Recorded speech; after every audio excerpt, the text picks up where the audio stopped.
It is Tuesday, April 21st, 2020, and you are tuned in to Running with the Bulls, Episode 1, here presented by the HTM Podcast Network Online, hittingthemarks.com, Hameen Media Online, hackerhameen.podbean.com, and now the hot tag, which, Rick, I would give out the website address, but I don't know what it is off the top of my head. But yeah, it's the two Huckleberries. We've been reunited here to talk about this, the last dance, the last run of the Chicago Bulls. For those who don't know, my name is Jargö. I will be your host for the day. That's my tag team partner. He's the man, the myth, the legend. He's the real RBV. Rick. What? Yo, don't be tripping. It's me. It's Ricky Pippen. When it comes to those hot takes, I am coming at you from deep downtown 3. And if you disagree, you get that lockdown D. Fantastic. Absolutely tremendous. Rick had hit me up a couple of days ago, wanted to know if I would be interested in reviewing these shows. And I said, yes, absolutely. I'm very much looking forward to this. Rick, I guess before we even talk about this documentary, I just kind of want to get your overall thoughts. I mean, we've seen episode 1, we've seen episode 2. There was a whole lot of other people that also saw episode 1 and episode 2, 6.1 million viewers, in fact. What did you think of the first 2 episodes of The Last Dance? Like, going into this thing, when I reached out to you, I felt a little shorted, that, how we kind of went out there, especially with the hashtag HTM Sports, and how fitting would it be, the Last Dance, the running with the Bulls to make this our last ride of sorts. We've always agreed we're going to get together for these special projects like that, like this. And I can't imagine anything more special, more over the top than with just 5-week epic documentary, 2 hours each and every time out of this thing. The excitement, the buzz around this thing. This is what's so incredible about this. And obviously they moved this thing up weeks to get this product out there to the masses, because the desire, that fire, the demand that is there for sports inside of itself.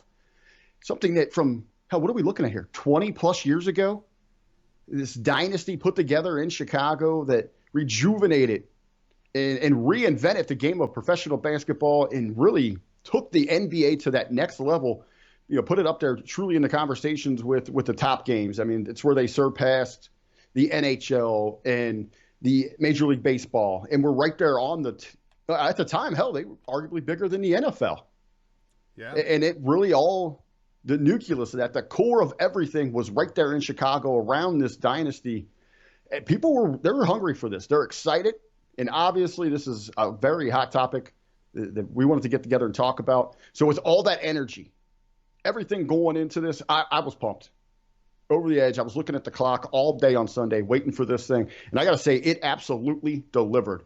I love the production style in this. I love how they they put out the stories. I loved how they laid out the groundwork for the major players that, I'm assuming that we're going to see kind of be the catalyst to guide us through this narrative. And a little bit of teases in there that I think we're going to get down the line from, if it is that outlandish personality that we're going to get next week in the introduction of a Dennis Rodman, to even those I don't see the bit players, but the featured players, if you will, like in a Saxton or a Bill Cartwright or a Kukoc, any of those that were so instrumental in all the great success that they had there in Chicago. Yeah, one of my favorite guys to listen to throughout the documentary was actually Steve Kerr. And now we know Steve Kerr as draped inside of the Golden State Warriors colors every time that you see him, and he's kind of a left-wing nut job, but he's a hell of a basketball coach. People forget that he was a member of those teams. I mean, you can almost hear just a little bit of coach speak coming out in Steve Kerr in a couple of those clips. And I think he's going to be very instrumental in the success of this project, because as you put out there, he's a player. He's he's out there on the floor working his ass off, but that's where he's starting to kind of formulate this gift that he has, working the bench and how to handle an over the top roster that he has in Golden State. All of that you got to believe is rooted here in Chicago. You're going to see that transition from him, and he's going to bridge that gap between, those of us that are living in that moment where that was everything to us, to how this newer age, this millennial generation, how they're going to react to the over-the-top personalities of a Rodman, of a Pippen, of a Michael Jordan, and just kind of the whole dynamic of basketball inside of itself, which is so different from what they know today. Kerr's going to be that bridge. I thought it was interesting. You bring up Rodman. One of my favorite spots in this entire first 2 episodes is they introduce Michael Jordan, and Jordan sits down and introduces himself. Michael Jordan from such and such North Carolina, and Scotty Maurice Pippen from such and such Arkansas. Rodman sits down in the chair and he's like, "Sup?" I mean, it's just like, good to see you haven't changed at all, Dennis. Nice to see that you're taking this seriously. Before we jump into the actual shows themselves, I do want to talk a little bit about the way that this thing was kind of put together. This one was directed by Jason Ayre, which those of us inside of the pro wrestling community should know because he directed that fantastic documentary about Andre the Giant in 2018.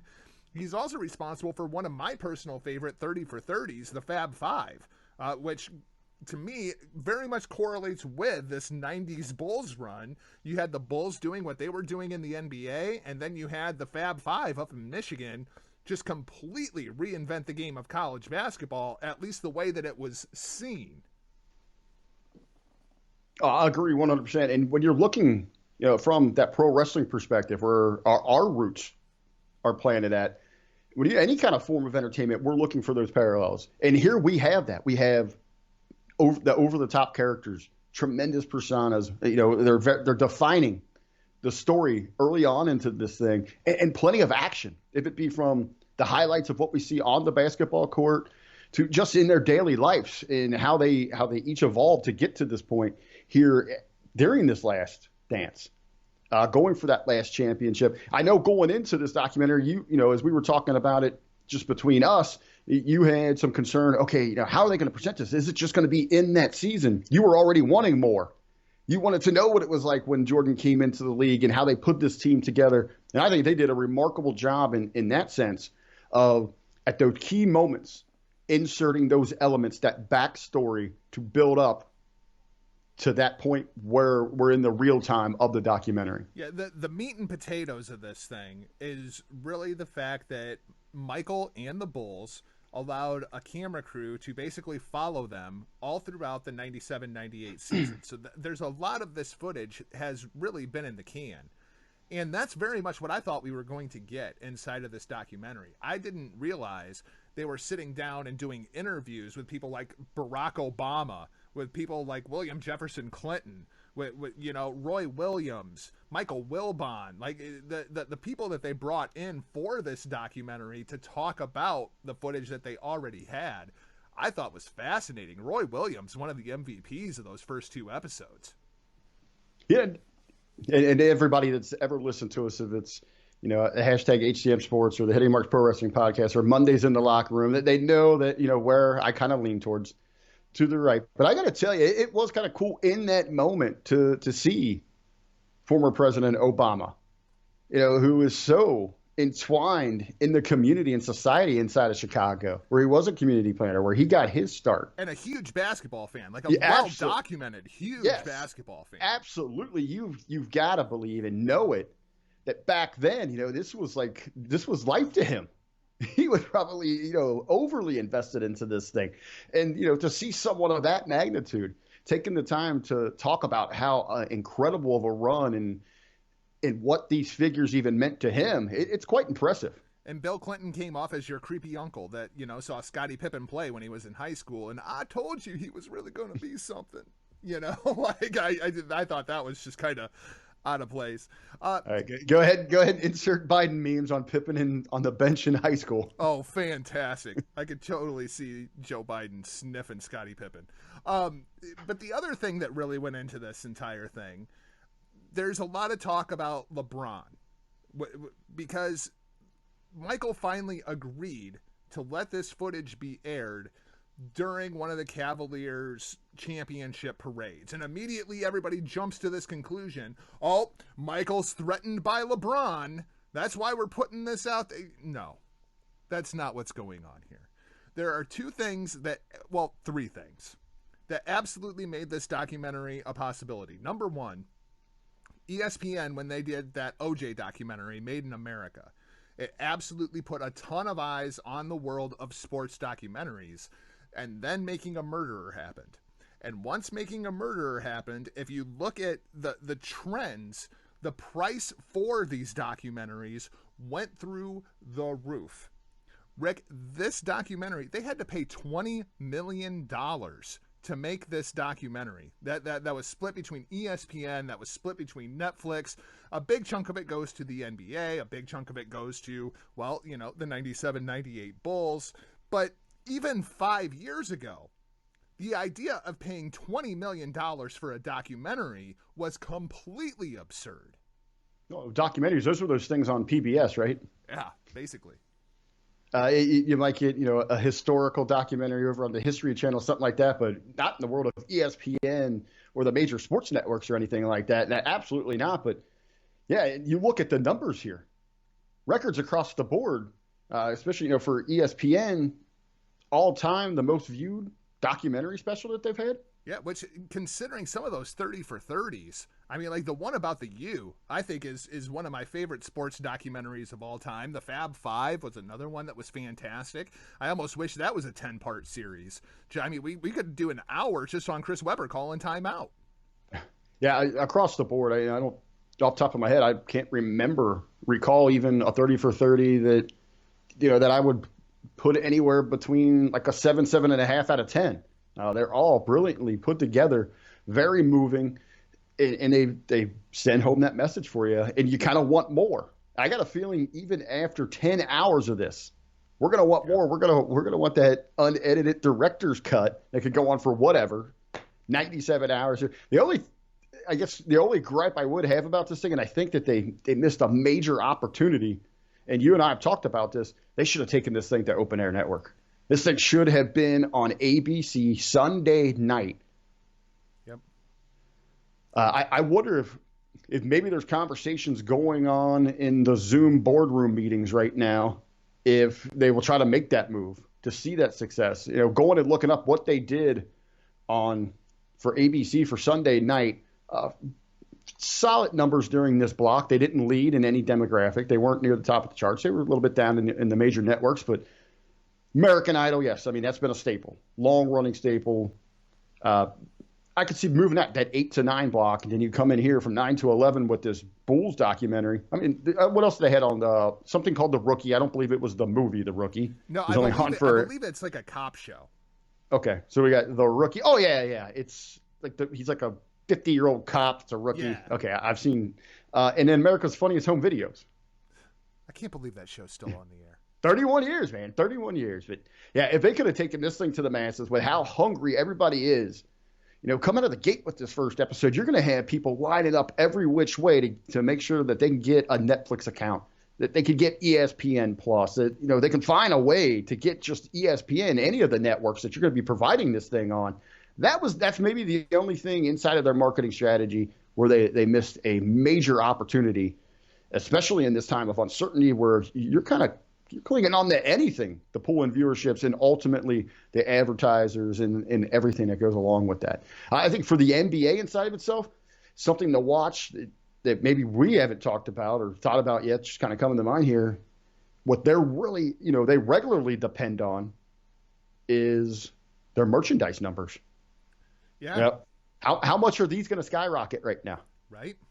Yeah, I mean, hell, I got 3 Michael Jordan jerseys hanging in my closet right now. I've got on the black 23 today. I've got a red 45. Yeah, I actually got one of those. And I also have a white 23, you know, so I need another red one. I need a red 23. What am I? I'm such a slacker. So I just got my Pippen that I greatly underpaid for. Oh, I like that's such an old school Pippen jersey. It's actually made by Champion. That was the first thing I noticed when we got on cam today. A Champion jersey. I mean, there's something I haven't seen in 25 years at least, you know? I dug out a box over at my mom's house. I found like 12 of these things across the board. And these are going back to, I had to have been like 8th, 9th grade. And I can still get into these bad boys. Fantastic. Dude, I got my Pippen here. I've got 2 Dan Marleys. I got a Barkley. I got a Shaq. I got a Penny. Kemp. Oh, I can't remember. I got a whole box of damn things. And we're going to talk about a couple of those guys as we kind of go through this show. Number one, we got to talk about the format of this thing because I understand what they're doing. but I'm not necessarily a fan of the format of the show because we're jumping through blocks of time where we'll go from 1985 to 1997, and then we'll go back to 1986, and then we go back to 1997. And I understand what they're doing, and it makes complete sense to me. But especially when we get into the Scottie Pippen episode, which is episode 2, there's so much that happened in between a lot of these gaps that kind of fill in the blanks a little bit. And I'm very interested to see how this is all going to kind of pan out. Let's start off with episode 1, because episode 1 is the Michael Jordan episode. There's a lot of subplots throughout it, but it's like if you didn't know who Michael Jeffrey Jordan was, you get quite the idea of who he is throughout episode 1. And Rick, the thing that really stood out to me as we see Michael Jordan sitting in this giant living room with a glass of Hennessy and surely a very expensive cigar, we got to see Michael Jordan. Like, this wasn't the guarded Michael Jordan. This wasn't, I have to protect my brand Michael Jordan. It wasn't all business. I saw Michael Jordan laugh. I think that's the first time I've ever seen Michael Jordan laugh. Yeah, I don't know. Maybe if it's a coming of age that maybe he's eased a little bit around the brand. He feels a little more, I'm going to say secure in it, but you can definitely tell he's loosened those reins. I mean, we're talking about an individual who back in the day, I mean, he would not conduct an interview unless he had the 3-piece suit on. After, following a game, he'd go into the training room, to the shower, get dressed, and then he would welcome in the reporters or the media, whatever the case might be. Before that, you do not approach him or you were cut off. You were done. You might as well hang in your press pass, hand in your press pass. It's over for you.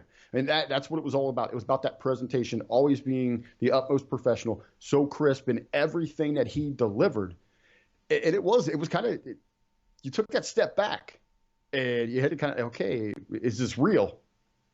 Is this what we're getting here? And he seemed very humbled and real.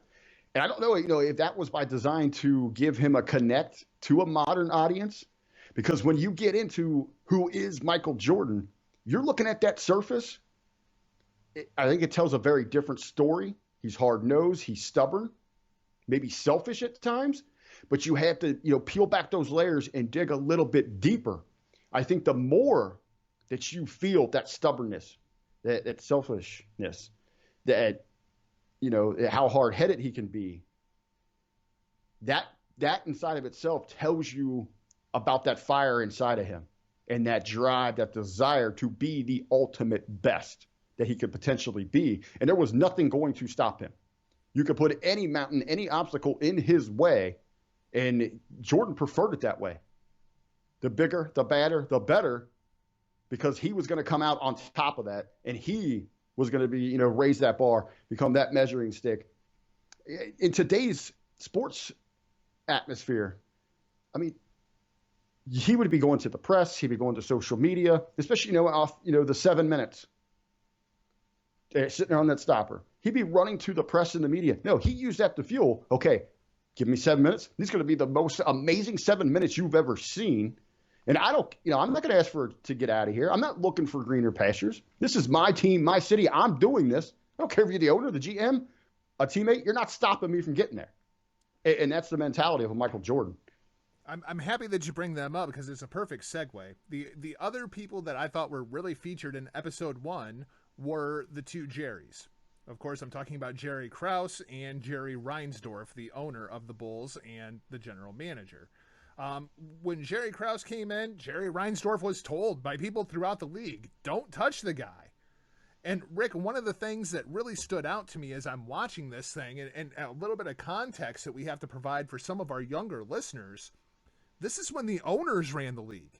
It's not like it is now. You don't have players dictating, I'm going to go here and I'm going to form this super team and then I'm going to go over here and I'm going to launch the mogul stage of my career and then, maybe I'll go play with my friends over here. Like, that wasn't happening in 1997-98. You had the owner, Jerry Reinsdorf, who also owned the Chicago White Sox. And then you had Jerry Krause, who started off as a scout for the Chicago White Sox, who somehow weasels his way into the general manager position for the Chicago Bulls. he didn't draft Jordan. He inherited Jordan, and then he put the rest of the team together around him.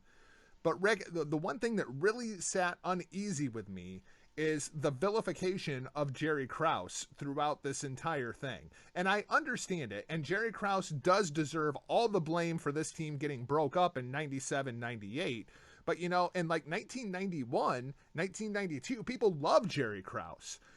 My question to you is, why are we shitting on the dead and Jerry Krause, and we're giving Jerry Reinsdorf a pass because Jerry Reinsdorf had the final say in all of this? He flexes his muscle, he gets on an airplane, flies to Montana to bring back Phil Jackson for 1 year, but otherwise, he was Jerry Krause's bitch? Like, this doesn't make any sense to me. How come we're giving Reinsdorf a pass? Yeah, and, you know, and I think this is more about maybe protecting the lore within Chicago, which, no surprise, overwhelmingly was the score marketplace for viewership inside of this. And this is just, you know, for a lot of us, this is something new that they're bringing to the light. But this has been something that has been going around for decades in the circles, the sports circles within Chicago. So I really believe it's about protecting that lore at its very base. And as we were just talking about, though, this is such tremendous and brilliant storytelling. And what do you need there? I mean, you need those key elements. We've got the Zen master, and we're going to talk about Phil, who is really the glue that holds this thing together. You've got the star players with a Jordan. You've got that character that's a little lost and confused inside of the Pippen. We're going to be introduced to the rock star in Rodman and all of the not ready for primetime players. You need that villain in there. And I don't know necessarily if it has to do with it. He has passed on. It would be nice to see maybe him be able to defend himself, rationalize the moves that he was making here. But you can see that being a reality of the situation. He was a savvy businessman. You know, he worked himself into that position. To think that you went from a scouting position, a lower end office job for a baseball team, and now you're running a franchise in the NBA. I mean, albeit the Bulls were just mad. I mean, they were the laughing stock at that point. They were damn near the bottom dwellers, at the cellar of the league. And, you know, what do you have to lose? In many ways, and make that correlation with professional wrestling, it reminds me when Eric Bischoff convinced to Turner and them to give him control of WCW. Yeah. I mean, you have this guy that a couple of years ago was getting coffee for Gagne, who is a TV guy, comes in and says, hey, we need to rethink this thing. What do we have to lose at this point? It's kind of like Vince Russo going into Vince McMahon. Look at the gates. Look at the ratings. What do we have to lose? We have to do something. We are getting killed here. So you're willing to try anything. And the system they brought in here, it worked. But as we've seen in those examples that, you know, I laid out there, as time goes on, it starts to wear a little thin. And it starts, maybe you get a little complacent in what's happening there. And I guess here is with the Bulls is it's human nature that at some point you're going to be like, okay, where's my recognition? You know, it's obviously, yes, they're at the forefront. We're filling these arenas, not just in Chicago, but around the world. I mean, they go international. I mean, it was like the Beatles, you know, had landed. I mean, that's the craze that they had stirred up around the world. Human nature, you're going to start saying, okay, where's my cut? Right. And one of the things that also kind of stands out to me in this whole thing is, like we said, the owners ran the league. And people talk about LeBron and I got to take my talents to South Beach and hooking up with Wade and Bosch, and that was the beginning of player mobility. I don't think that's the case. I was really trying to think back on this thing. Did this all start with Shaq? When he forced his way out of Orlando and to Los Angeles? Is that the first time you remember one of these giant star players making that move and saying, no, I'm just not going to play here anymore? Yeah, well, maybe where it was so publicized, where it was you couldn't escape it. I mean, there were headlines everywhere. I guess that bigger picture for all of sports, did it really begin with Shaq? Because now I'm really thinking about where the publicity was there, or the spotlight where it was just so evident that, okay, now a star player is using his stroke in that pool to dictate what an ownership group is going to do, where he's going to change the fate of, damn near an entire franchise here, simply by just putting his foot down and taking that power away from the ownership groups. I'm thinking back, I've even, here in Cincinnati, I know there was one, like inside of baseball, now everywhere you go, especially it still rings true with baseball, but it's across everything in sports, is when we hear about what somebody has signed for, when those contracts went public. And, instead of, okay, now we're looking at our heroes out there on the field, they're giving it for the franchise, for the city. They do this because they love the game.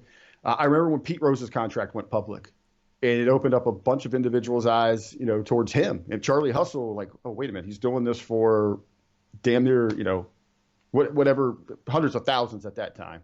But it was, amongst the top in the league. And he left Cincinnati, the hometown West Side kid. I mean, it was heart-wrenching for people here that he would go to Philadelphia and Montreal, obviously come back here. I think, that started that rumbling. But for the magnitude on that level, that stage, especially in the modern era where the player really stepped that line and became a celebrity, a rock star, got to be Shaq. It's got to be. He's the first, huge name like that I remember. I mean, I remember, Reggie White, when he went to Green Bay, that was a huge deal. Yeah, you had some of that inside of the world of baseball, but Shaq really felt like he swung the power. Go ahead. Sorry, Coach. I mean, we've had, smaller moments, but I don't think it had a league-wide effect like Shaq. I mean, because we could look at, like Bo Jackson telling Tampa, hey, don't draft me. And he sat out. Yep. So John Elway, yep. With Baltimore, don't do it. I got an option. I'll go play baseball. But it didn't open up the floodgates like we'd seen inside the NBA and now across the board in sports. Of course, the story of the 97 Bulls begins in North Carolina, the early days of Mike Jordan. It's so weird to hear people call him Mike Jordan. It's just absolutely bizarre to me. And the North Carolina Tar Heels. And Rick, as you look at Jordan before he even made it to the league, all right, I want you to think about this. He had Dean Smith as his college coach. He had Roy Williams as an assistant coach. And then he goes to play for USA Basketball, where he's coached by Bobby Knight. That's three of the greatest coaches of all freaking time. And before he ever plays one day in the NBA, Bobby Knight's like, that's the best player in the world. Bobby Knight just knew right then and there, that's the best player in the world. Was Coach K an assistant on that USA Basketball team as well, I believe? I don't think he started that early. I think he started a bit later in the 90s. Okay, I didn't know if he was. All right, not that early, but he did have some crossover involvement with him during the Dream Team. Then I believe that's what I was thinking of there. But you're right. I mean, you have all. I mean, think about the influence. And this is going to sound crazy. I don't think it was the influence that they had on Jordan. I think it was the influence Jordan had on them. Yeah. And how special they realized he was, and taught them of what they should go look for when they're recruiting these young talents. Those raw abilities. If you're looking for that prototype, that blueprint, you have it laid out there for you in the means of a Michael Jordan. And that's just not physically. I mean, because they even put this together inside of this documentary. You could tell early on some things weren't there. Even one of the stories that we've all heard about Michael Jordan. If anybody from 6th grade to 9th grade has ever tried out for a basketball team, you've heard this. Don't worry, Jordan got cut. That's one of those selling points anywhere that you're going to hear in basketball. But again, that he did not let that stop him. How many people at that early age you get rejected from something? You're told, okay, you're not up to par at this point, and you never go back to it. It's something that's so fickle and that you have to really watch in youth sports that you turn them off to something. But that wasn't embedded in him. That wasn't in his nature. And you see that at those early points in his life, that drive to go forward. And we continue to see that, right through college. You could tell it was all there. All the tools were there, but maybe something early wasn't clicking for him. But he works through that because of that desire. And I think even when he gets drafted and they show up, okay, who the hell is this rookie? He completely is outside of the norm of what it takes to succeed inside of the NBA. They had all the other, the greats, the all-stars at the time. Well, we don't get the hype. This is a big man league. They want to run a franchise through this small man. This is never going to work. But they tell you, said he might not be getting it right now, but from day one, it was obvious he was the best player in that gym. Yeah, absolutely. The other thing that maybe I knew this and just plain forgot it. I didn't realize that Dean Smith is the guy that convinced him to go pro. There's something that you wouldn't see in a 2020 context. A college coach saying to Michael Jordan, no, we'd love to have you come back to North Carolina for your senior season, but you should probably go pro. You'll be one of the first couple 3 picks. That kind of surprised me a little bit. I don't know. Maybe it's something that society, or the media doesn't want us to think about because we're supposed to value and cherish this 4-year process, the education, the life experiences. They know this is a profession. You got an opportunity to go get this, and especially to recognize the talent that somebody like a Michael Jordan has. You want to see them fly. Hell, now we got – it's funny, though, that you say that you wouldn't think maybe back then in that context to hear that. Now we've got entire programs built around that philosophy. Yes. Yeah. Even the coaches that were against the one and done are now with the one and done because they know that's the only way they're going to be able to recruit.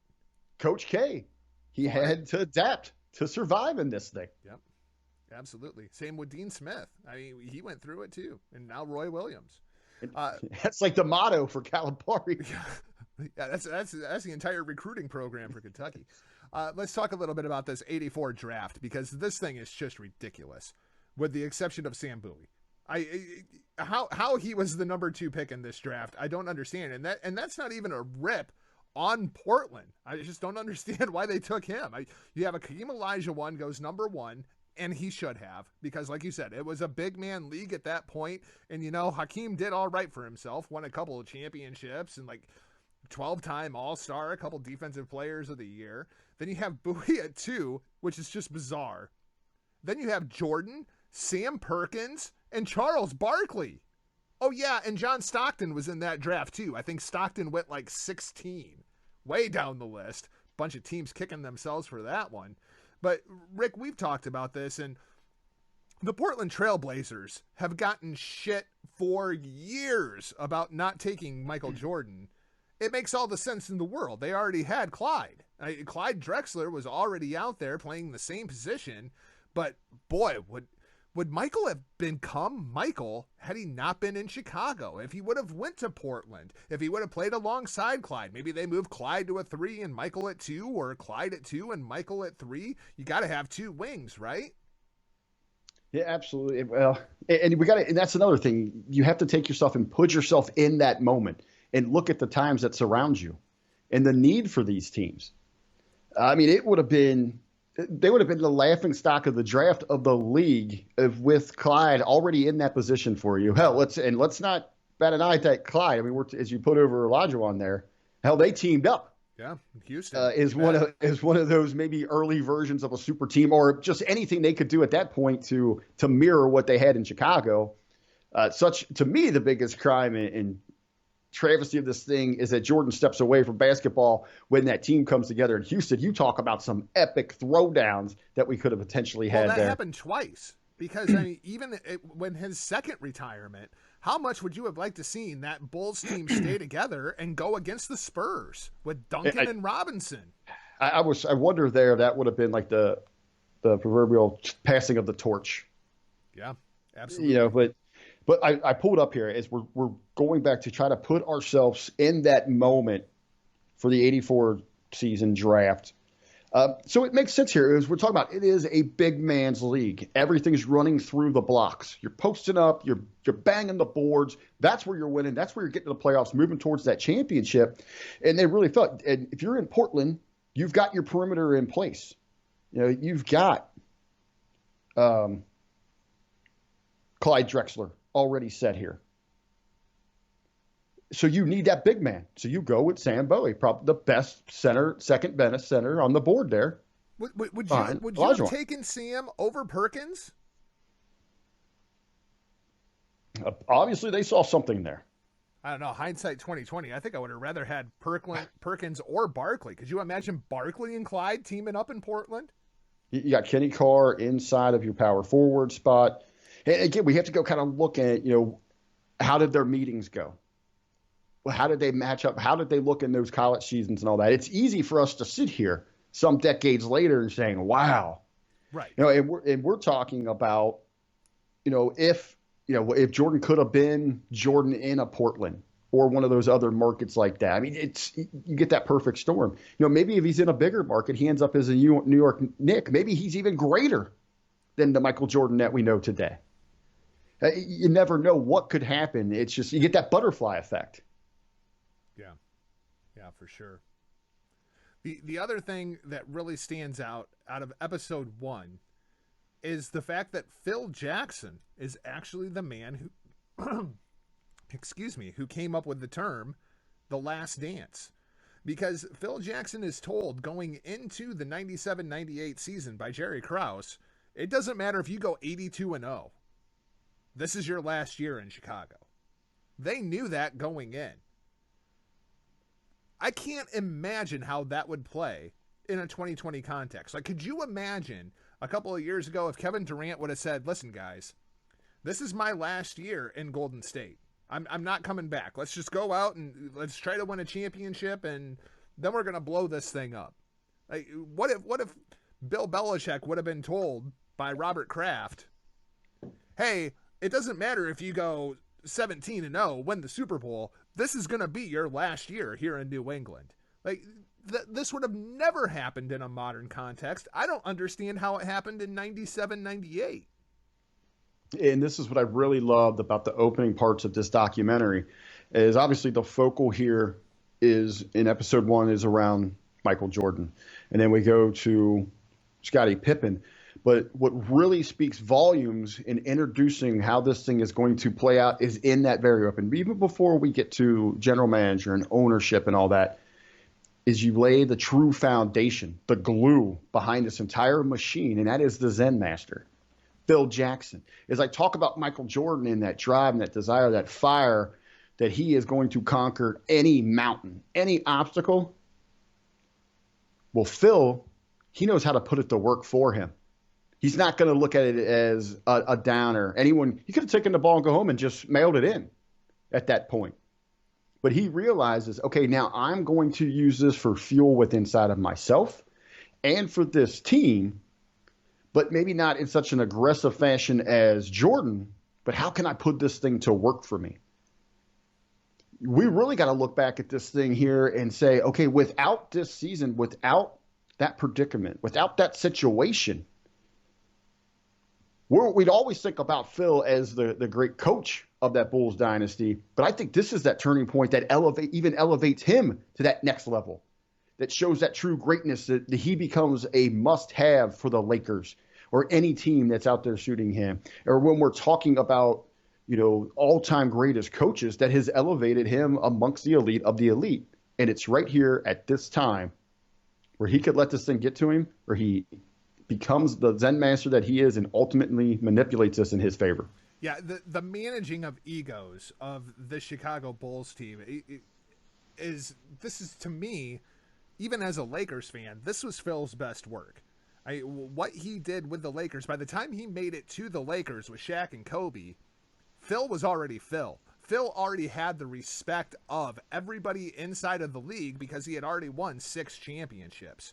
To me, though, when you've got guys like Michael, you got Scotty, you got Rodman, hell, even Horace Grant, B.J. Armstrong, Steve Kerr, not to mention Reinsdorf and Krause, and trying to manage all of these egos, the management part of the team, to me, was even more impressive than the offense. And can we please get Phil Jackson to sit down for like a 10-episode documentary explaining how in the fuck the triangle works? Because like I've literally read books about this and I still don't understand how the triangle works. I think the only people on the face of the planet that knew how the triangle worked are Phil, Michael, and Kobe. They were the only 3. I think the triangle it's for that third eye for the Zen. I mean, you have to really open that up to get that enlightenment. And we were talking about, how vilified Krause is into this thing. maybe a lot of that plays back to the attitude that Phil approached this with, that he was going to manipulate this, that he takes this hard stance and he becomes really that, like the Gandhi sense. I'm not going to raise my hand in violence against, that who attacks me. I'll channel this through and use this energy. Yeah, but that's if he approaches the second three-peat. The first three-peat, you do not have Zen Master Phil in any way, shape, or form. You've got Phil on the bench just screaming and hollering. I remember after Michael went to go play baseball, Phil Jackson and Scottie Pippen, they did not get along at all. It was almost like Michael was the buffer between the two. I can recall. Well, you got to feel there's a lot of pressure there. They're both looking to succeed here. I mean, this is that moment where this is all on Scottie's shoulders. And as we would begin to see played out here inside the documentary, you and I or anybody that was, so involved with this back then, you knew that Scottie was, he was that powder keg ready to explode. Was he going to be able to handle this? I vividly remember some of those images, going into the playoffs and Scottie having to go to that bench and both of them just having the veins just, you could tell they were about ready to give. And it was a very thin line to give between these two. So that's why I'm talking about the importance of how he handled himself here and reinvented himself to become this Phil Jackson, that next chapter, and elevate himself that we remember. The other guy that's not talked about nearly enough, at least not at this point, is Tim Floyd. Not only does Phil Jackson know this is the last year that you're going to be here, and then we're blowing this thing up, they also know that Tim Floyd is going to be the next coach. I remember Tim Floyd when he was at Iowa State, and Iowa State, for some reason, thought that they were going to keep Tim Floyd, when everybody and their brother knew a year and a half ahead of time that Tim Floyd is going to be the next head coach of the Chicago Bulls. When you're the heir to that throne, can you blame anybody? Well, the only question was, what in the hell are the Chicago Bulls going to look like when Tim Floyd gets there? Because it's almost like AEW and the launch of AEW. All these contracts all came due at exactly the same time. Michael's working on 1-year deals. Phil's on a 1-year deal. We hear this great story about Reinsdorf getting on an airplane, flying to Montana, gives Phil $6 million. Krause is pissed. There was a time, well, I guess the time is right now. If this was happening right now in 2020, LeBron James would just walk into Jeannie Buss's office and say, fire Mitch Kupchak. Straight up, that's all it would take. Why didn't Michael ever go up to Reinsdorf and just say, you have to get rid of Jerry Krause? I don't understand it.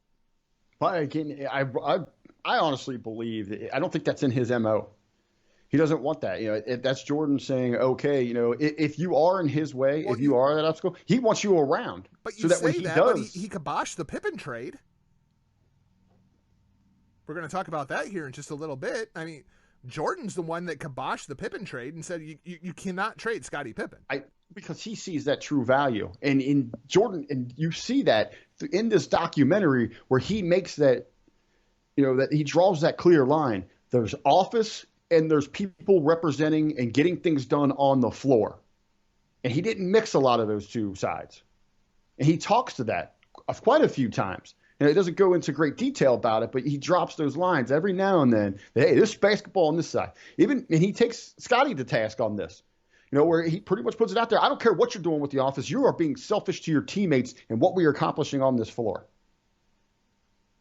And he talks about that. Yeah.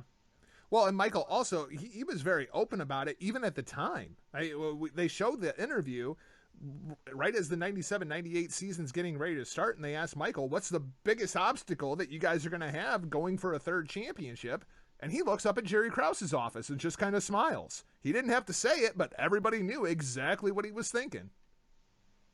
Well, and he's using that inside of himself. That's his fuel. Would they have loved anything? This would have been the exclamation point for the office. For Krause, okay, you know what? This is why I wanted to blow this thing up. We didn't win a championship. Now it's officially over. Jordan says this he says it then, he says it now. It is our right. Mm-hmm. We have earned this to let it die on the floor. If we don't win, break it up, blow it up, start over. At the time, he's in a press conference. One of his jokes. He's like, "Oh, I hear about rebuilding. Let us lose it on the floor. The Cubs have been rebuilding for 40 years." He gets a big laugh from everybody. That's how he felt about this. He understood. The office is there. This is him. This is his boys. This is his team, his floor, his city. Let them defend it. And he used what they were doing in the office to make sure, he's damn sure, that he was going to get it done. Well, I would just like to extend a very sincere thank you to Jerry Krause for blowing this team up, because without that happening, Phil never goes to LA. So, I thank you, Jerry Krause. I appreciate that. Let's talk about episode 2, the Scottie Pippen episode. I don't know if we necessarily learned a whole lot about Scottie Pippen throughout the course of this episode, but there were definitely some interesting tidbits that I had forgotten if I ever knew. Starting with Scottie Pippen being drafted by the Seattle Supersonics. Can you imagine how weird that would have been if that would have stuck? But no, Scottie Pippen actually goes to Chicago. The deal was already done before the draft, and evidently everybody knew about it except for Scottie Pippen. Scottie Pippen sitting there in a Sonics cap, and even one of the reporters at the draft is like, you're going to Chicago. You have the wrong hat on. And Scottie's like, oh, I do. Like, he's just completely clueless.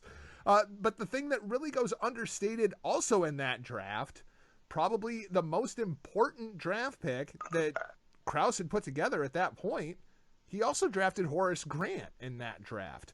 And Horace Grant, when it came to getting past the bad boy Pistons, which we're going to talk about towards the end of this episode and certainly talk about next week, Horace Grant was vital in that team.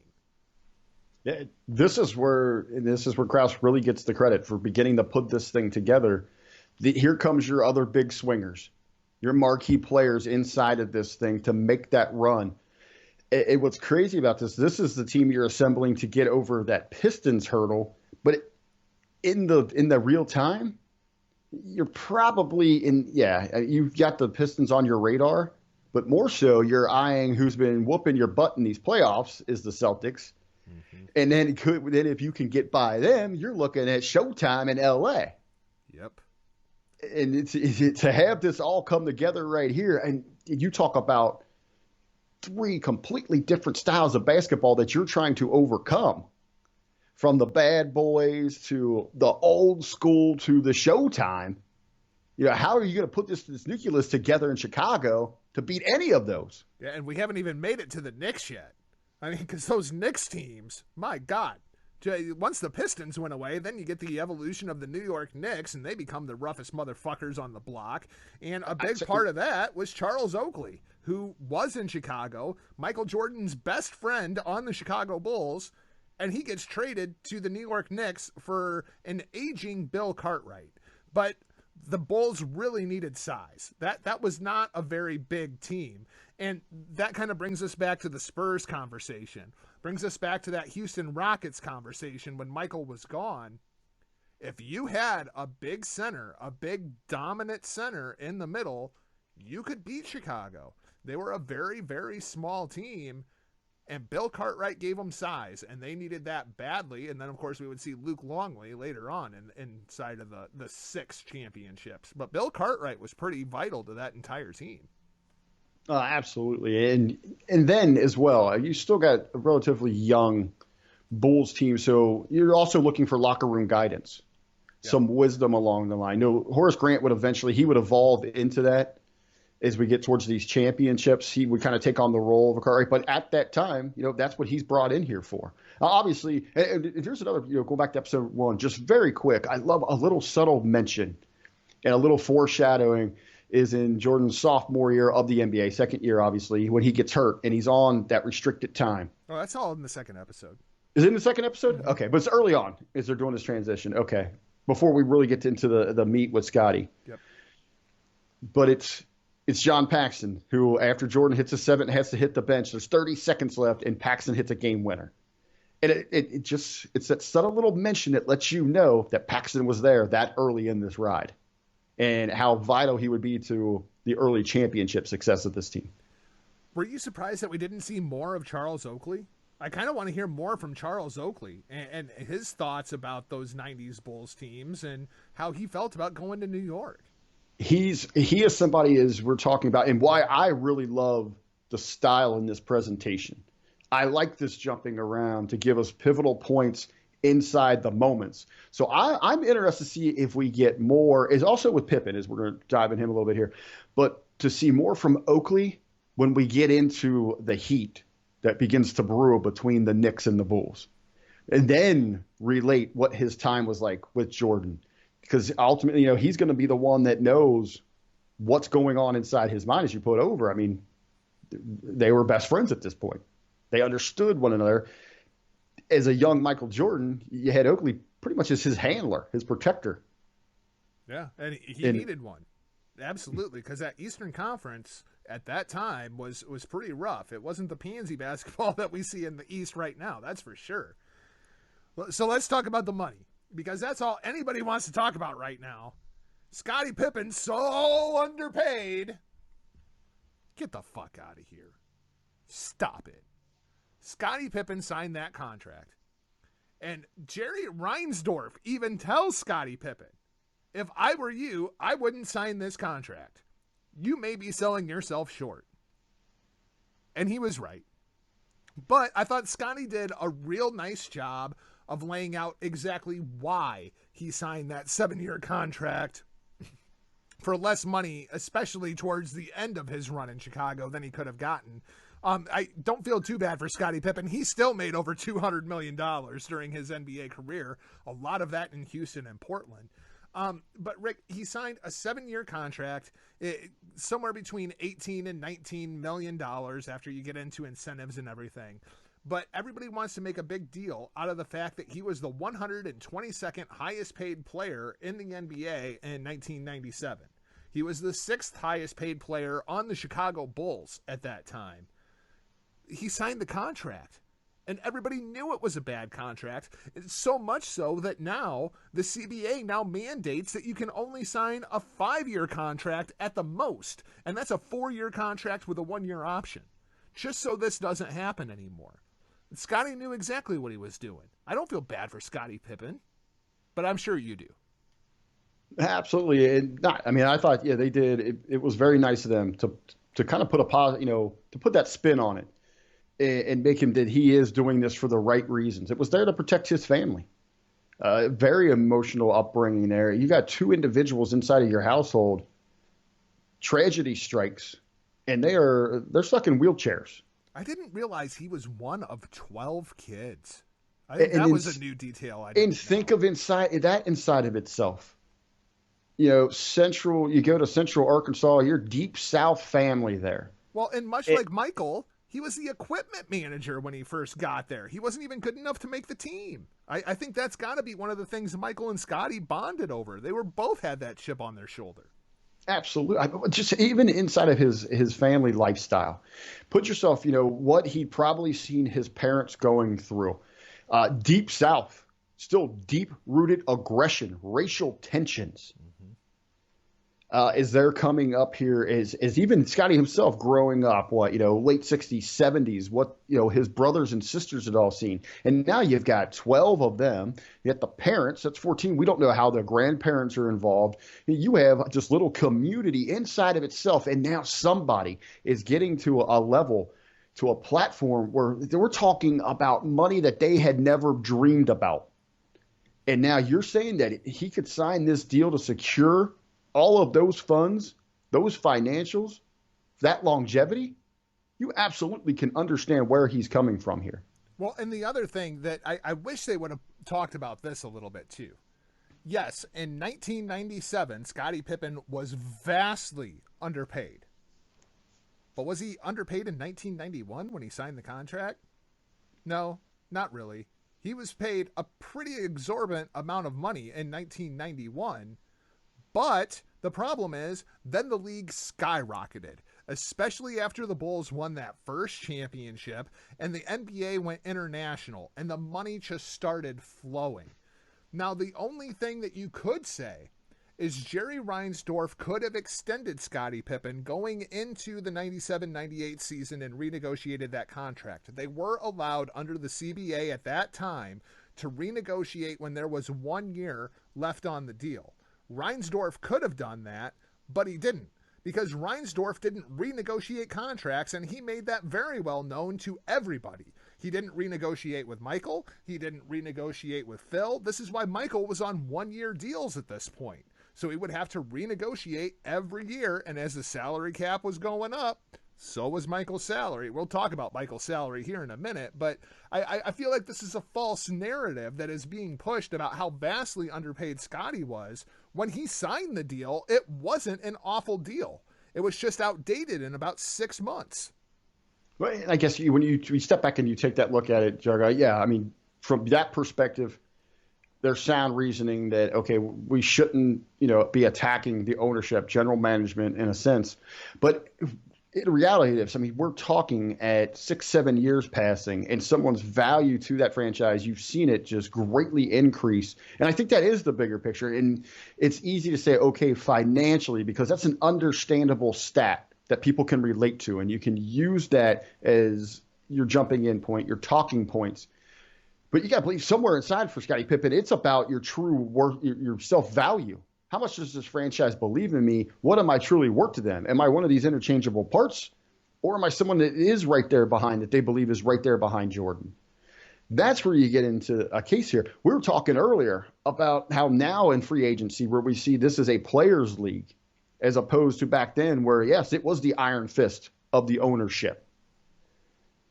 How much of this situation here and making the headlines with Scottie Pippen, would that begin to turn those gears, to get those agents behind this thing now to start getting in there manipulating systems where they're not going to let this happen to a Shaquille O'Neal, who was also, down there. You got this dynamic that maybe we had, I guess you'd seen a little bit with Showtime, but this is that dynamic and that first time we see where we're considering two of the very best in the league at the time with Pippen and Jordan. Okay, now we got to get them on equal pay. You kind of seen that a little bit down there in Orlando because you had Penny and you had Shaq. And we know all, going back to a documentary style, the 30 for 30 with those two, how heated it was about who was going to be the Batman and the Robin in that situation. We have breaking news that is not in any way, shape, or form related to the Chicago Bulls. But if you're listening to this show, chances are you also enjoy the NFL. The Patriots have traded Rob Gronkowski and a 7th-round pick to the Tampa Bay Buccaneers for a 4th-round pick. Rob Gronkowski and a 7th for a 4th-round pick to the Tampa Bay Buccaneers. So Brady and Gronk have been reunited. Let's continue. Oh, hold on. Just got some more on that. Uh-oh. Got some more on that. Also, this is a three franchise move. WWE has requested that they include Mojo Rawley's inside of that in an option to let the XFL out of their lease at Raymond James. We'll probably have to get the Green Bay Packers on the phone. I think they actually still hold the rights to Mojo. Let's go back to the salary cap because this just fascinates me. All right. People want to talk about the salary cap and how underpaid Scottie Pippen was. Well, in 2020, the NBA salary cap, $115 million. In 1997, 1998, the salary cap was $27 million.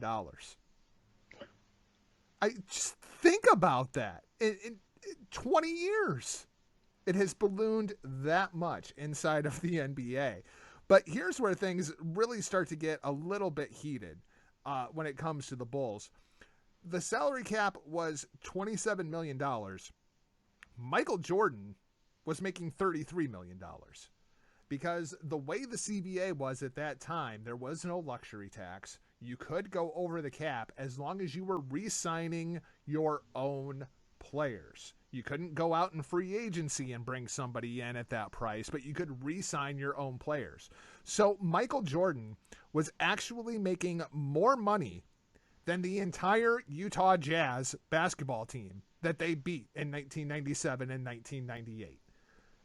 Meanwhile, Scottie Pippen is still tied into that deal where he's, making $3 million. A stacked Utah Jazz team. Yeah. Karl Malone, John Stockton. I mean, yeah, Hall of Famers, outside of Stockton and Malone, then you've got perennial All-Stars. You got a Hall of Fame head coach. The Bulls team payroll in 97-98 was $61.3 million. So now if you're wondering why there is a luxury tax in the NBA, you can thank the 97-98 Chicago Bulls. And really, it's just Jordan. Because if you take Jordan off of that, they're right around the cap number. So if your representation from behind Scottie Pippen, and you know this, these numbers are out there, there's your fuel. Okay, where is my payday? You've gone way and beyond here for Jordan. Give me a little slice of that pie. And I think what's of intrigue here is going forward and seeing what kind of those influences were behind Scottie. And that's why I love that we're not just getting that part of the story right now, that they're piecing this thing together for us.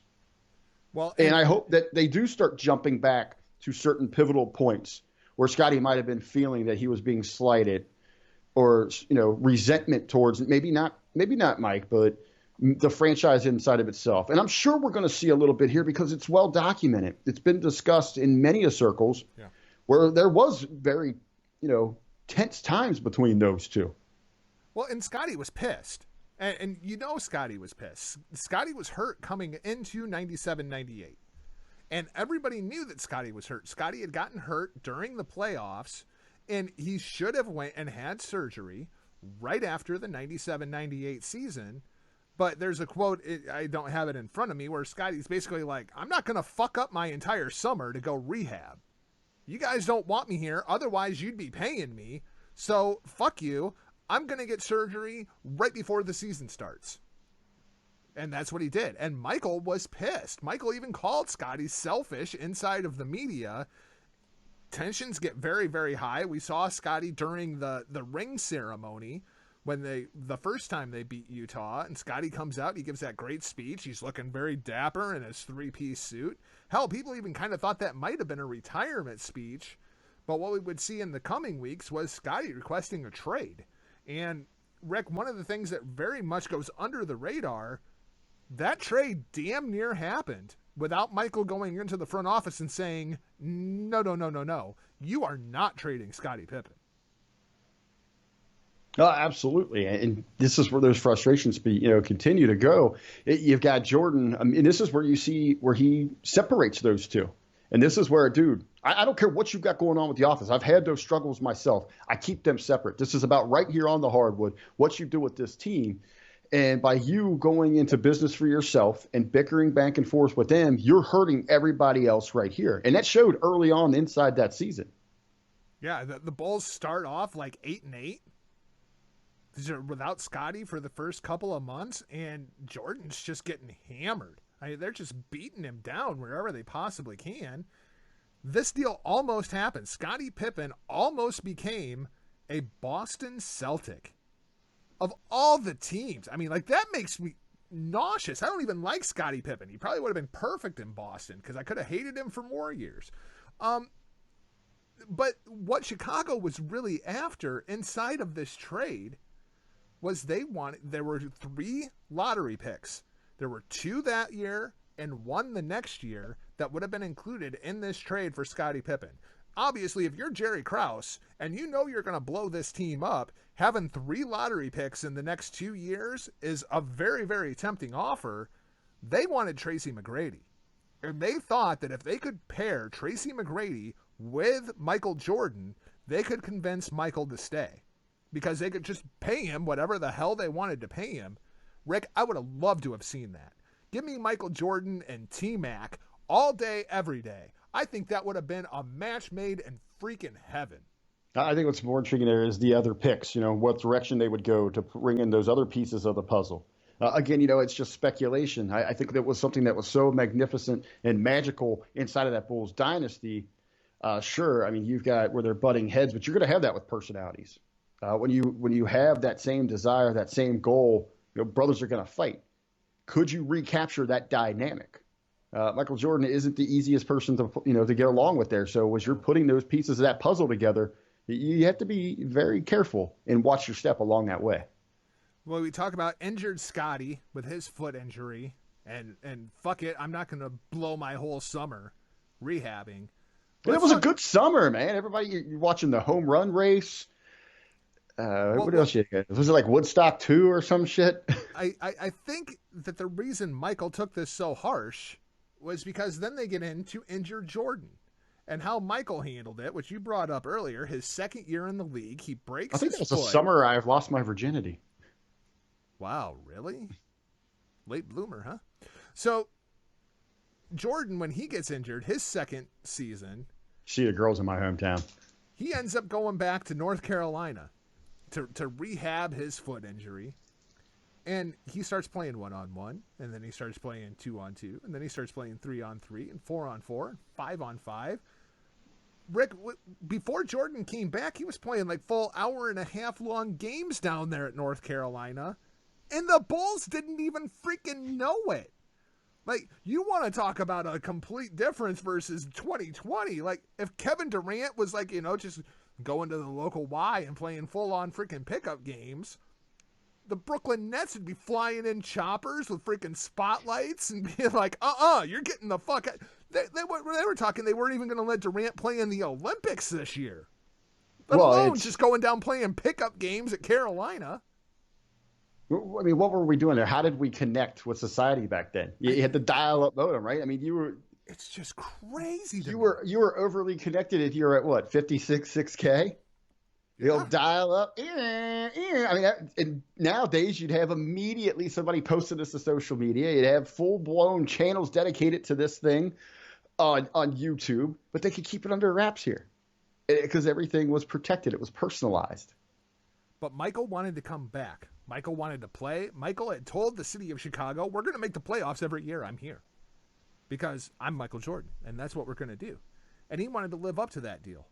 So he ends up coming back early, and the Bulls finish 30-52, claim the number 8 seed in the playoffs. Yeah, 30-52. It sounds like something that would happen in the East nowadays. 30-52, somehow make the playoffs. But as a reward, you get the number 1 seed Boston Celtics, the 85-86 Celtics that started 4 Hall of Famers on that team. People want to talk about the big 3. Go look at that freaking Celtics team. Absolutely stacked. And they take the minutes restriction off of Michael because they only were letting him play 7 minutes. Michael's pissed about only playing 7 minutes a game because he wants to make the playoffs. That's where that big Paxton shot that you mentioned comes in. But when the playoffs start, they lift the minutes restrictions. And holy shit, it is a caged bull coming out. 49 points in game 1, 63 points in game 2, which is still, to this day, a playoff record. But they kind of leave out the fact that they lost both of those games. In fact, the Bulls actually got swept in that series because that Celtics team, one of the greatest teams in NBA history. We're building up. We don't have to talk about those details. We're taking the positive. This story doesn't get any better knowing that they got swept by the Celtics there. Larry Bird's putting him over. I've never seen anything like that. Hell, even Magic was putting him over for the freaking Celtics series. Like, I can't imagine Magic Johnson sitting there watching this series. Well, if I'm Magic Johnson, I am glued to this thing. I'm looking at what Mike's doing and being like, thank you. You just showed me every which way to go expose these guys. Yeah, the only problem was Magic wasn't Mike. I mean, Michael Jordan's doing things throughout Magic Mike, I seen what you did there. Magic Mike, yeah. Yeah, but back then, 84, 85. 85, 86. 85, 86. Magic's better than Mike in everyone's eyes. So Magic knows, hey, this kid could do this. Wait till what Showtime and Magic's going to bring. Yeah, that didn't work out so well for him in 91. 63 points. Game 2, still a playoff record to this day. Is that the best individual playoff performance that you've ever seen? Man, I guess maybe in the moment here with everything so fresh, you'd be hard pressed. I mean, I have to sit and think about it. I mean, to me, the two have got to be, they're both Jordan. It's either the 63 points against Boston or the flu game. Either one of those. I mean, that flu game is ridiculous. Hell, he had one against Portland where he hit 6 threes in the first half, and that's when you get that iconic shot of Jordan just being like, I don't know, man, and just keep going in. To me, just like in my wrestling, I'm about the moments. So I'm not sitting here trying to one up Jordan. Those are all magnificent. I'm just thinking of other things inside of basketball, the NBA. Miller going off against the Knicks inside the guard. Yeah. That's probably the one that comes to mind to put up there in that conversation. Yeah. That man, I bet you Big Ray just hurt himself. If he heard us talk about that game, he would probably start I guess one emo kid. Positive for Big Ray here, going way, way back to, what was it, 70s with the Knicks? And who was their big man that came wobbling out on the floor in the last minutes when they needed it? That was, suppose he was done for the series. Oh, I can't say his name now. Damn it. Tip him on Willis? Well, anyway, I hate when we're not prepared like that, but. Well, that's what happens when you just throw stuff at me without ever talking about it. This isn't even an official show, so all right, we're doing our best thing here. Yeah, right?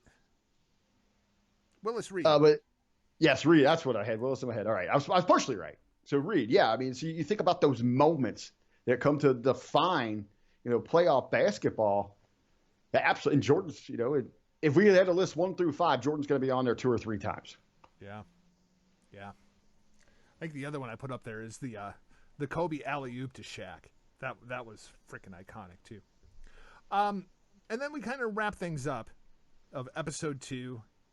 Wrap up this week's episode with Jordan's family life. They start talking an awful lot about James Jordan. They also talk a bit about Larry Jordan, Michael's older brother. Rick, we talked at the beginning of the show about how guarded Michael is, especially in a 2020 context. When you look at early Michael, he was very outgoing. He would do the media interviews.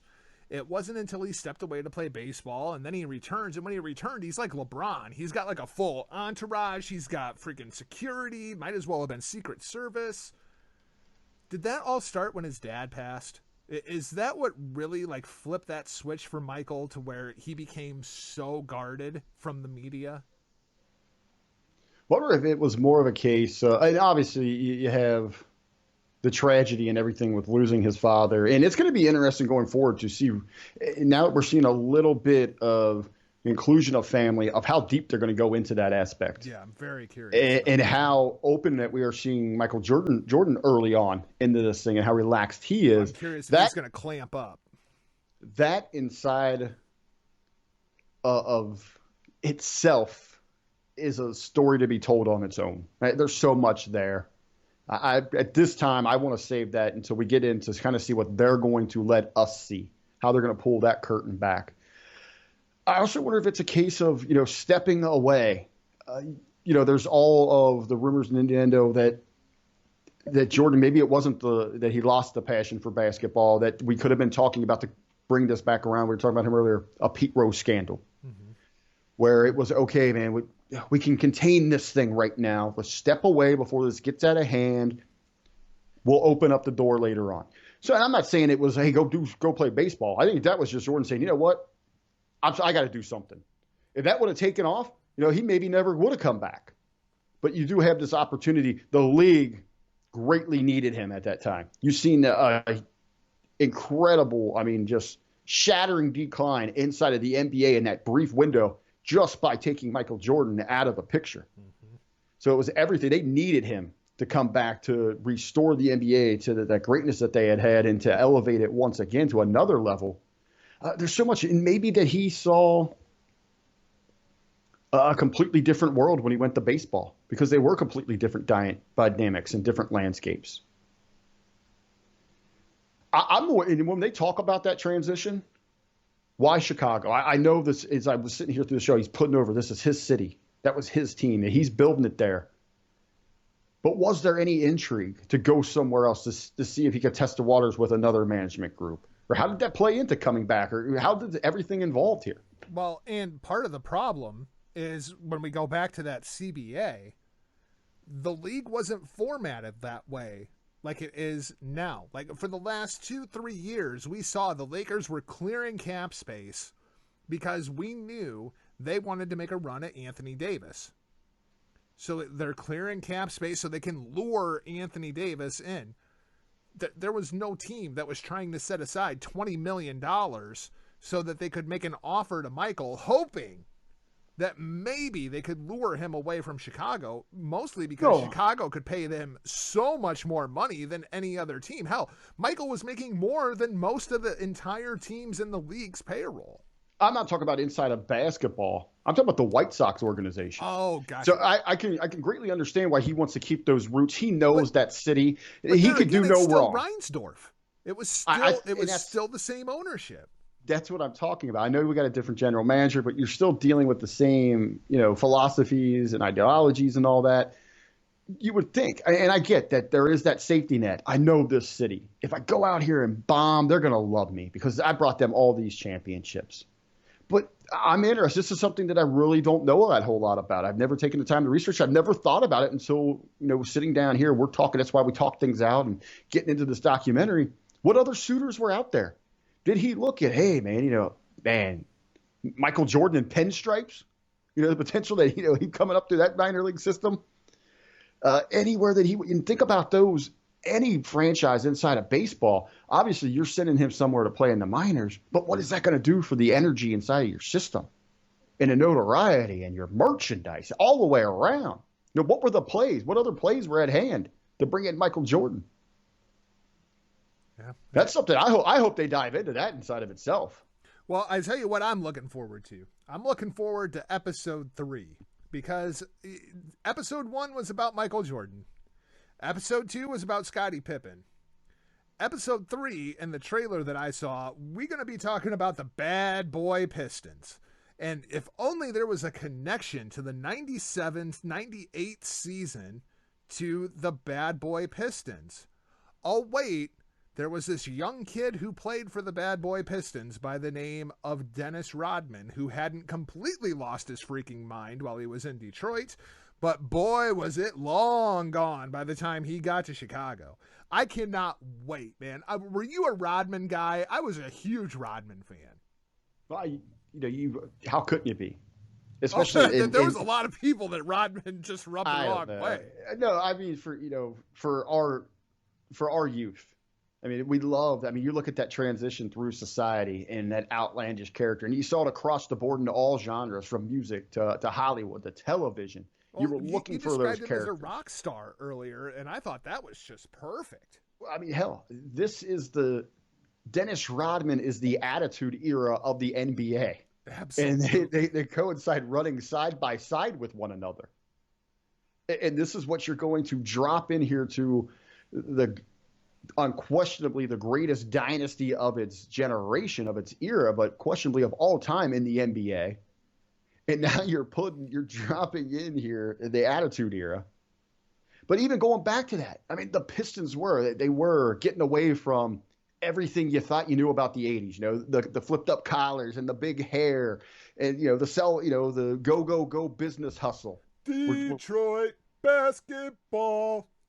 Yeah, we're getting these hard knocks, hard nosed, throw down SOBs. And outside of Rodman in this thing, man, I really hope we were talking about, those key elements, those players that complemented the Jordans, the Pippens, and bringing in a Rodman like this. I want to know about banging down in the blocks. Yeah. How was it for Bill Curry? How was it for Goris Hand, who's now coming into his own? Give me like a full hour-long episode of nothing but Bill Laimbeer talking about how he beat up Michael Jordan.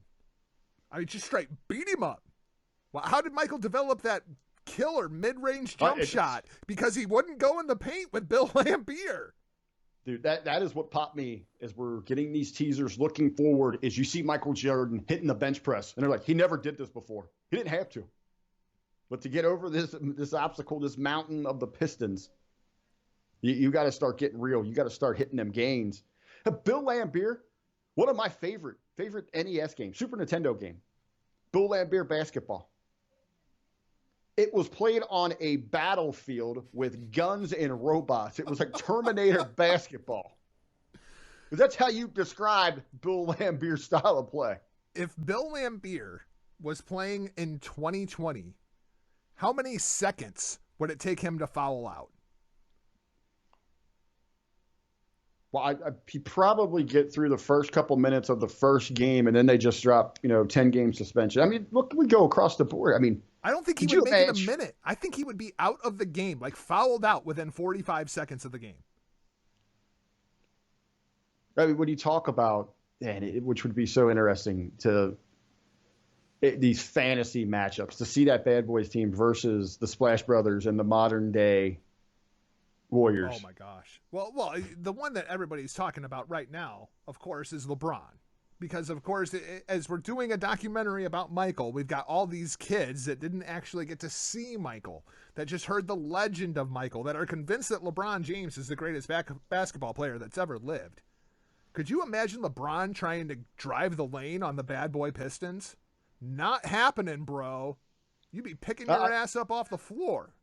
I really believe when we do step back and we look at those parallels, you probably, and this is not taken away from LeBron, what you really do when you're measuring somebody's overall through the different generations, their value, is if they could go in different spots. And LeBron could. He'd be a much different player. Yeah, much different player. Much different. You take him and put him back in that 90s, he might not get above like a Scottie Pippen level. And that's not an insult. We're talking about Scottie Pippen, who, as time's gone on, back then he was ranked amongst the top 50 of the greatest all time. He's still within that 75 range. Yeah. That's not a knock in any way, but the style of play was so drastic into it. Of the modern era, when we make those comparisons, I think Kobe would have been okay back then. Yeah. He would have had to muscle up a little bit and get a little more aggressive in his style, but I think he would have been okay in that Jordan form. Yeah, no, I agree with that. But I think people underestimate how rough, like even that 85-86 Celtics team, like Kevin McHale is a surefire Hall of Famer. You know what else he is? A dirty, rotten bastard who would shove his elbow into your ribs if you reached up to grab a rebound. Like, it was just, the game was very, very different then. I mean, Larry Bird, yeah, he could shoot the hell out of a three. He'd punch you right square in the fucking mouth, too, if you ran it, Like, those Celtics teams were absolutely no joke. Neither were those Bad Boy Pistons. It's going to be fascinating to watch this thing as it kind of plays out. Any final thoughts before we wrap this thing up and go home? I would say, tremendous out of the gate. The excitement, I think it could surpass what I had going into this thing. Didn't let me down in the least bit. Geared up, ready to go for the next round here. This is going to fly by. I'm already, if there is a disappointment, it's that it's only 5 weeks. Yeah. I kind of wish it was 10. Just so you could digest it even more, because there's a lot of stuff that happened we didn't even have a chance to talk about. So that's going to wrap things up for this week's episode. You know what I would like, how we usually see on some of these things, when you see it, like, you know what I mean, man. I love my bad reality television, and this isn't that by any means, but how they do them wrap up shows afterwards. I like to see them get everybody together. Oh wow, yeah. And have a little powwow. Yeah, that'd be fun. I don't know the logistics behind that. Yeah, I don't know the logistics behind that, but that'd be pretty cool. So that's going to wrap things up for this week's edition of the show. Thanks for listening. And if you haven't yet, please hit that subscribe button. Then visit the other platform that you may not be listening to, whether it be the HTM Podcast Network, still online, hittingthemarks.com, or hackerhameen.podbean.com. Huckleberry, why don't you plug Hot Tag? Because you went through a different host site, and I can never remember what in the hell it is. Well, we've got a soft launch going on our own platform there. Right now, we are fully focused on driving viewers through hackerhameen.podbean.com. But you are correct. We do have our second level platform that we are sharing the program on, and that is anchor.fm/HotTagWrestlecast. So we're kind of still learning our way over there. We're building up our other social media platforms, so you can go across all those: Twitter, Instagram, Facebook, YouTube, and just do a quick search for the Hot Tag WrestleCast. We're building all those up, and believe me, I was blown out of the water by the response from the first week, from the show downloads across the platforms of social media interaction. So very humbled, very grateful for everything. Our guest, Chris Silvio got us going out of the gate. Ryan K. Bowman was also on that show with us. Second episode just dropped this afternoon. Please go check that out. Some tremendous content from Dr. Manbeast. I mean, this guy is so bright and ahead of his time that between wrestling matches, he went out and got his freaking doctorate in physical therapy. So he knows what he's talking about. Manbeast has also joined us. He's, I guess, a big seat to fill in with you over on Mondays inside the locker room. But he's pulling it. He's showing what he can bring to the table this week. Completely blew me away. Ben lays out this epic booking strategy for AEW. And then just like that, Manbeast takes it to the next level. So there's some quality programming going on right now. So be sure to check that out. I will not be doing any more quality programming outside of this, and I probably end up doing a double or nothing review with MSG, maybe a takeover with Bello. But... So you're done with quality programming. So you are coming back to talk WWE. Yeah, there you go. I can't wait to talk about Nia Jax and Kairi Sane. Oh boy, what a fantastic shit that was. But New Japan's still kind of up in the air. But I mean, if you want to check out Destino, you can find us across all social media platforms at Destino Pod. And hopefully sooner or later, New Japan starts doing shows again. At least we hope, because life kind of sucks without New Japan. How about that for some product placement? There you go. Get your Gatorade, ladies and gentlemen. Be like Michael Jargö. We will talk to you next week back here, Running with the Bulls, episode 2. Thanks for listening, guys. We'll talk to you soon.